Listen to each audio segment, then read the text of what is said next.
हमारी बोली जिसको हम उर्दू बोलने वाले उर्दू कहते हैं और हिंदी बोलने वाले हिंदी कहते हैं, जबकि उर्दू और हिंदी दोनों एक ही भाषा का नाम है। अगर अंतर और फ़र्क है तो सिर्फ़ लिखने में लीप का फ़र्क है और रस्मुल ख़त का फ़र्क है। तो चलिए शुरू करते हैं। आज हम सीखेंगे क्या, ए और ए। ये हिंदी में इसको क्या बोलते हैं, ए, और इसको क्या बोलते हैं, ए।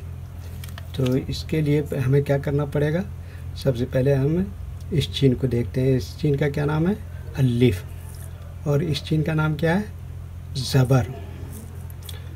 और इस चीन का क्या नाम है, इस चीन को उर्दू वाले बड़ी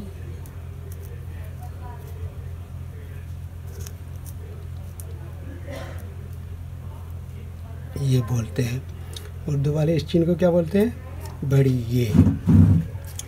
तो अब हम ए देखते हैं कैसे लिखा जाएगा, ठीक है। तो सबसे पहले हमें ये अलिफ लिखना है। क्या लिखना है, अलिफ। उसके बाद क्या लिखना है, ये बड़ी ये, बड़ी ये ऐसे। तो ये क्या बन जाएगा, हिंदी का ये जो लिखा हुआ है ए, ये उर्दू में लिखा गया ए, ठीक है।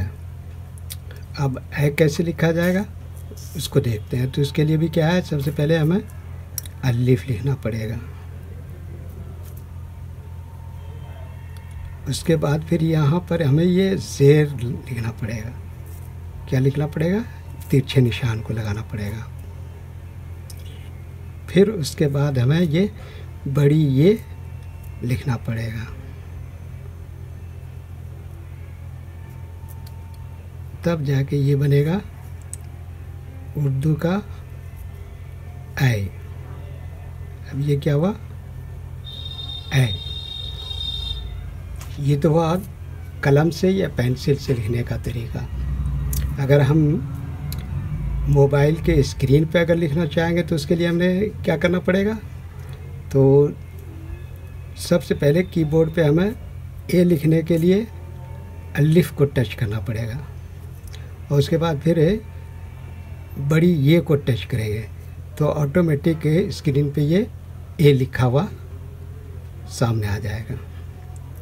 ऐसे ही जब ए लिखेंगे स्क्रीन पे तो उसके लिए हमें क्या करना पड़ेगा, कीबोर्ड पे सबसे पहले हम अलिफ को टच करेंगे, उसके बाद फिर ज़बर को टच करेंगे, फिर उसके बाद बड़ी ये को टच करेंगे।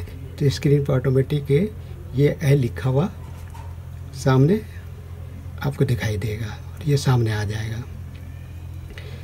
अच्छा, इसका लिखने का तरीका ये है, ये का कि ये ऊपर वाली लाइन और ये नीचे वाली लाइन, इन दोनों के बीच में हम कलम रखेंगे और इधर ऐसे यहाँ लाइन पे लाएंगे, और उसके बाद ये ऐसे इसको इधर को ले जाएंगे। तो ये है तरीका इसके लिखने का।